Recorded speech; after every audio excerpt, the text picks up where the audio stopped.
Una Claro. misa didáctica es una misa explicada paso por paso. Cada uno de los momentos, de los gestos, ademanes, oraciones y ritos y todo tiene un significado muy interesante, muy profundo. La misa es el gran sacrificio, es la oración por antonomasia de la Iglesia instituida por nuestro Señor Jesucristo. Y se compone de varias partes. La misa se celebra regularmente con el pueblo, aunque hay también momentos, hay opciones para alguna situación que se pudiera celebrar la misa sin el pueblo. Comienza con el rito de entrada, que es el recorrido por el pasillo principal generalmente de la iglesia. Lo hacen los ministros y el sacerdote. Algunas veces pueden ir algunas otras personas dependiendo de la ceremonia que se va a realizar. Si van los de los bautismos, los de alguna quinceañera, en fin, sale el sacerdote a la puerta de la entrada, los recibe y se hace ese recorrido que llamamos la procesión de entrada, que es al mismo tiempo ambientado por el canto de entrada. Recordemos que la misa como celebración también incluye el canto litúrgico.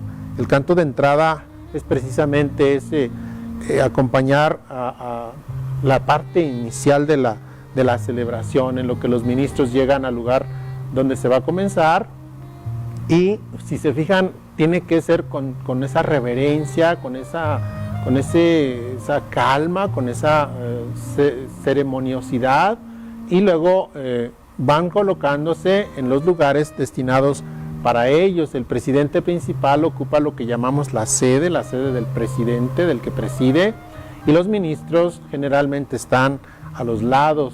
Cada uno ocupa un papel importante. En la concelebración, los sacerdotes vamos acompañando al celebrante principal y nos acomodamos a los lados de la sede y luego frente al altar. El celebrante principal, al llegar al altar, le hace reverencia, besa el altar.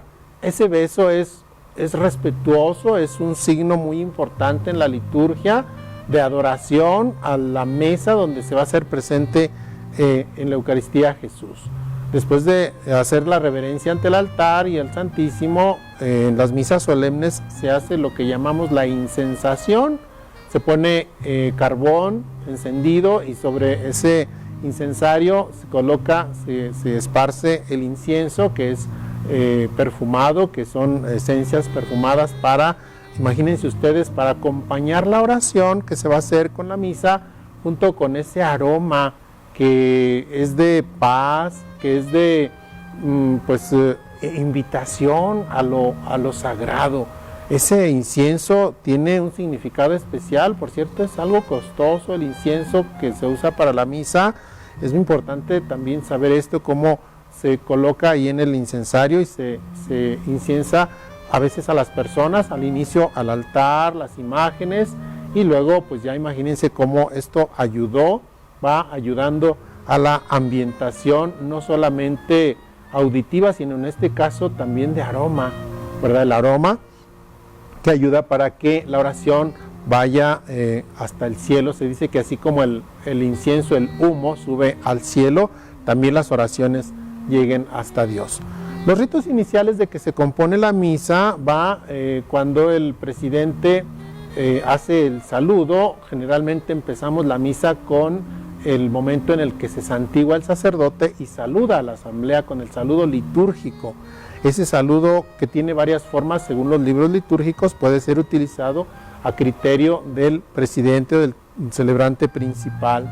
Después de esto, que son los ritos iniciales, sí viene la invitación al arrepentimiento. El esquema de la misa está ideado de esa manera, está establecido, de modo que al principio de la celebración se nos invita a arrepentirnos de los pecados en unos momentos de silencio.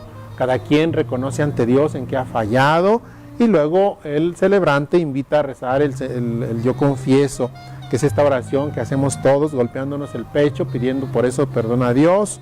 En los ritos iniciales está esta parte donde es el acto penitencial, y seguido de eso está el canto del Señor ten piedad, en las solemnidades también el canto del Gloria, en las fiestas. Recordemos que ese canto del Gloria es cuando los ángeles entonan ese canto ante el nacimiento del niño Dios, como que si nos enseñaran cómo darle gloria a Dios nuestro Señor. Eso lo hacemos los domingos, el canto del Gloria es solo los domingos o días festivos, entre semana no, entre semana solamente el acto penitencial con el Señor ten piedad, el arrepentimiento y puede ser que incluso rezado. El Gloria de preferencia sea cantado, aunque algunas veces si no hay manera de cantarlo, pues también se puede hacer solo rezado. Este canto del Gloria va introduciendo a la celebración, después del cual sigue la oración colecta, cuando el presidente, el sacerdote, el obispo, hace lo que llamamos la oración colecta, que no es de dinero, esta es de oraciones. Sí. La invitación, oremos, es para que todos nos pongamos en oración, y luego él con sus manos extendidas presenta eso ante Dios nuestro Señor, del Padre. En base a la oración que viene preparada ya para cada día, la oración que llamamos oración colecta, porque reúne todas las oraciones de los que participamos. Después de la oración colecta viene el momento de la liturgia de la palabra, las lecturas que generalmente se apoyan, la primera lectura casi siempre es del Antiguo Testamento, el Salmo responsorial, que es de los salmos son establecidos para contestar, para responder, para alternar. Y la segunda lectura, que es generalmente del Nuevo Testamento, y luego el Evangelio. Aquí es importante las posturas también, se me pasaba a decirlo, fíjense, los celebrantes están sentados, también la asamblea, el que lee está de pie en honor a lo que está haciendo, al respeto, ¿verdad? El momento importante de la celebración es el momento de escucha. Si se fijan en la lectura primera, en el Salmo y en la segunda, todos estamos sentados porque estamos de una manera receptiva a la escucha, con reverencia, con atención. Es la primera parte de la palabra de Dios. En ese momento quien lee debe hacerlo con solemnidad, con ese decoro, habiendo estudiado la lectura previamente, que ilumina nuestra vida. La palabra de Dios en la misa es muy importante porque nos da esa guía, ese mensaje de Dios nuestro Señor a través de su palabra. Le llamamos la doble mesa, la mesa de la palabra y la mesa de la Eucaristía. En este caso, cuando es la lectura, el ambón lo llamamos la mesa de la palabra. El ambón es ese estrado chiquito donde está el libro donde se leen las lecturas. Ese es el ambón, que puede ser algunas veces, siempre se trata de que sea de material sólido y decorado o adaptado pues a la situación. Es muy importante que haya ese ambón, no solamente un atril, sino un espacio especial para las lecturas. Después de la segunda lectura, cuando hay segunda lectura, no siempre es eso, es solo en las solemnidades, primera lectura y luego Salmo responsorial, donde todos contestamos una frasecita, luego la segunda lectura, que generalmente es del Nuevo Testamento. Después de eso sigue el canto del Aleluya. Aleluya es la invitación a la alegría. Aleluya quiere decir alabada al Señor, ese canto que se invita a que siempre sea cantado, ¿verdad? Algunas veces es rezado, pero lo propio es que sea cantado para prepararnos a escuchar el Evangelio. Fíjense, ya se ponen de pie los que están participando en la misa. A veces el celebrante principal se espera si hay el incensario, porque eso lo hace sentado en la sede, todos se ponen de pie menos él, hasta que pone incienso, prepara el incienso y luego se pone de pie para la escucha del Evangelio. El Evangelio lo puede proclamar el diácono, cuando hay diáconos lo hace el diácono, si no hay diáconos lo puede hacer un sacerdote concelebrante, si es solo uno el que está presidiendo la Eucaristía, si no es con celebración, pues lo hace el presidente de la celebración. En el Evangelio se invita a todos a estar de pie porque es una parte muy importante de la Biblia, de la Escritura, que es justamente pues lo relacionado, lo cercano pues a nuestro Señor Jesucristo, los hechos de Jesús. Entonces, bueno, el Evangelio es ya el culmen de las lecturas, también se inciensa el libro de los Evangelios, el Evangeliario, se adora ese libro, fíjense, se hace también esa reverencia cuando después de que se lee, se signa el Evangelio, se hace una cruz con el pulgar derecho sobre la lectura que se va a leer, se proclama. Antes había varias formas para iniciar el Evangelio, decíamos proclamación del Santo Evangelio según San Lucas, o lectura del Santo Evangelio, algunos otros le ponían aclamación, alguna forma. Últimamente la liturgia nos dice que hay que homogenizar y que sea todos de la manera más uniforme. Ahora ya nada más se dice del Santo Evangelio según San Juan, del Santo Evangelio según San Lucas. Bueno, pues la incensación y después terminando la lectura del Evangelio, el que leyó el Evangelio besa el libro. Antes de la pandemia lo hacíamos así directamente, sí. Durante la pandemia se recomendó no hacerlo, no besar el libro, porque también a veces se lleva ese libro al presidente principal en las misas solemnes, que el presidente principal besa la parte donde está escrito el Evangelio, y algunas veces también con el evangeliario da la bendición a los asistentes. El Evangelio, pues, fíjense, la palabra Evangelio significa enviado, ¿verdad? El envío que hace Jesús a llevar ese mensaje. El Evangelio en la misa ilumina, y generalmente coinciden las lecturas primera y Salmo y Evangelio, a veces la segunda, en un tema, como que quienes acomodaron las lecturas tuvieron el cuidado de que fuera el tema más o menos encaminado para de ahí tomar el tema de la reflexión. Claro. Fíjense pues el presidente cómo recibe el libro y con eso bendice al pueblo porque es la palabra de Dios, dijimos la mesa de la palabra. Después del Evangelio sigue la homilía o el sermón que decían antes. El sermón tiene que ser la explicación de las lecturas, tiene que ser la adaptación o aplicación a la vida de las personas. El Evangelio, la lectura, el Salmo, las mismas oraciones o que lo que se llaman los textos eucológicos ayudan a que la persona siga ese mensaje que se dio, la homilía o el sermón que ha de ser para explicar a las personas pues ese mensaje que Jesús nos da. El sermón o la homilía tiene que ser relacionada con el tema de las lecturas, no se deben meter temas ajenos como política, por ejemplo, aquí sí. Algo muy importante, política de partido, no se puede meter ahí, que el partido este es mejor que aquel otro, eso no se puede absolutamente hacer en la misa está prohibidísimo. De hecho los ministros tenemos, por la ley de asociaciones religiosas y culto público, está esa prohibición, los ministros no podemos hacer política de partido. Aunque a mí me simpatice tal o cual o no me guste, no puedo decirlo. Tengo que abstenerme en público, ¿verdad? En claro. Público no lo puedo hacer. Entonces no se deben meter temas ajenos, ni chismes o comentarios que sean inapropiados al contexto que se está celebrando. La homilía tiene que ayudar a las personas a aplicar a su oración lo que se está haciendo, ¿verdad? Lo que se está celebrando. Hay algunos sacerdotes, padre, disculpe la interrupción, que se han hecho muy famosos ahí en Facebook y demás, porque a veces sí meten eso, ¿no?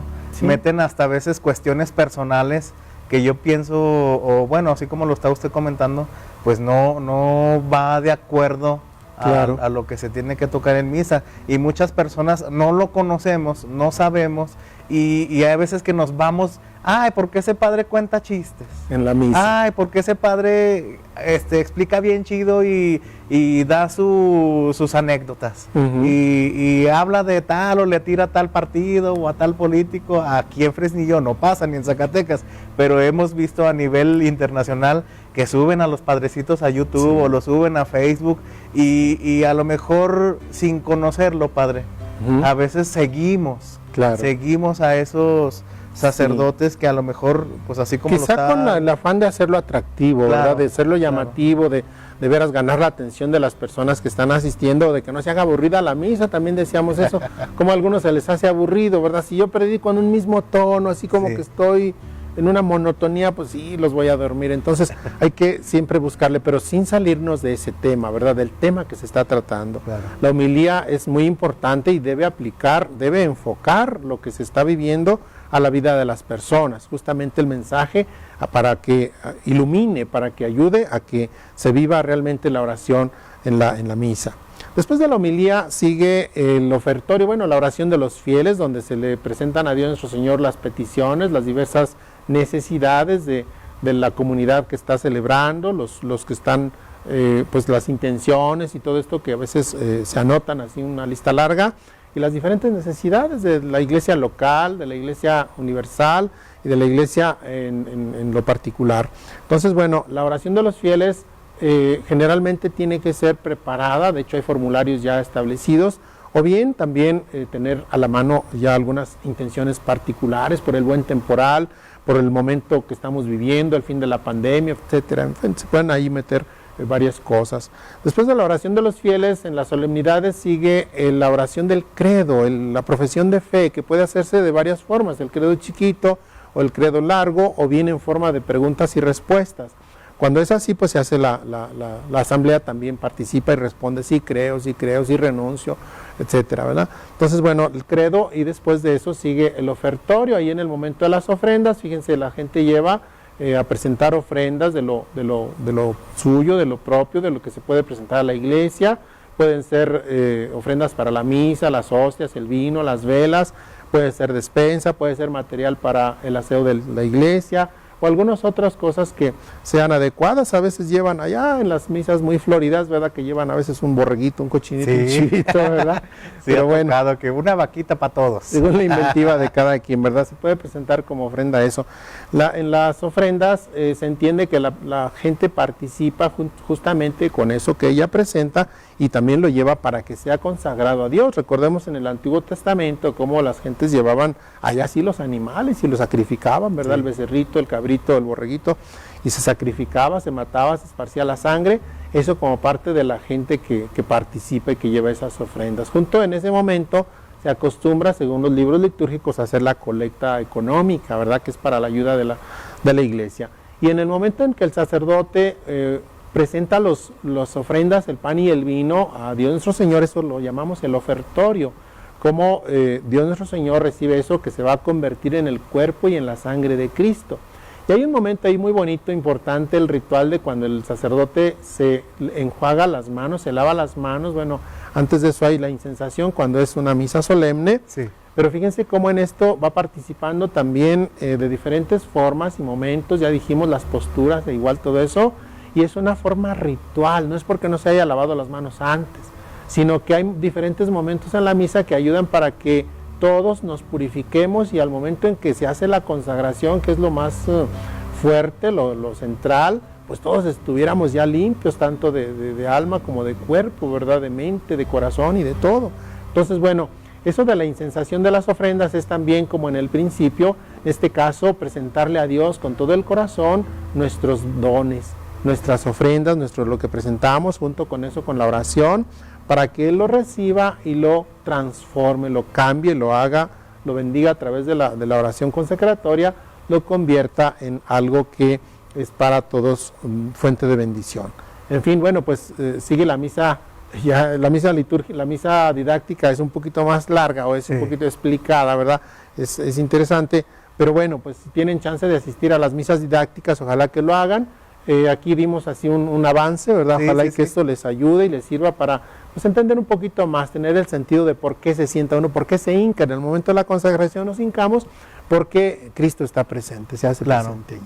Claro que sí, tenemos la invitación, Padre, y también pues la intención de hacer una misa didáctica, ya sea aquí en vivo en el programa, para que también ustedes vayan conociendo punto por punto. Si así una Eucaristía o una misa a lo mejor más o menos dura entre 1 hora y demás, pues explicar punto por punto, que es algo muy importantísimo, y de veras que si lo conociéramos a fondo, entonces vamos a comprender tantísimas cosas, porque los sacerdotes al momento de tener la Eucaristía, la epíclesis, qué es lo que significa, qué es lo que está pasando en ese momento, que a lo mejor no lo vemos con nuestros ojos, pero pasa algo tan grande, que es al momento de que el Espíritu Santo baja a la hostia, a la sangre de nuestro Señor Jesucristo. Es algo muy bonito, que ya personas que, bueno, a lo mejor conocemos, no al 100%, Padre, pero que vamos conociendo, que vamos poniendo atención en la misa, es algo tan bonito que entonces le vas agarrando sabor, ese cariño y ese sentido. Si tú vas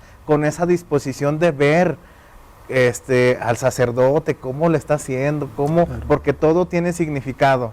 Entonces tú vas a comprender absolutamente todo acerca de una misa, de una Eucaristía. Si tú vas con esa apertura, lo vas a comprender. Si no vas con esa apertura, pues claro que se te va a hacer aburrida la misa, porque le puedes poner pretexto a todo, a la voz del padre, al sonido, que el niño ya lloró, que ahí ponían un ejemplo de una vez una persona que se quejó, no, es que yo no le entiendo la misa, es que a mí se me hace tan aburrida. Y le dijo un sacerdote a esa persona en confesión, dijo, mira, prende esta velita, préndela y salte a caminar alrededor de la cuadra, que no se te apague la vela. Sal a caminar y regresas y me la traes, que no se te vaya a apagar. Pues ahí va esa persona con la velita, por todo alrededor de la cuadra con esa velita, cuidando que no se le vaya a apagar, pues caminando quedito, viéndola, y hasta que llegó con el padre, ya padre, ¿no se te apagó? No se me apagó. Ah, pusiste atención, no le quitaste los ojos de encima a esa velita.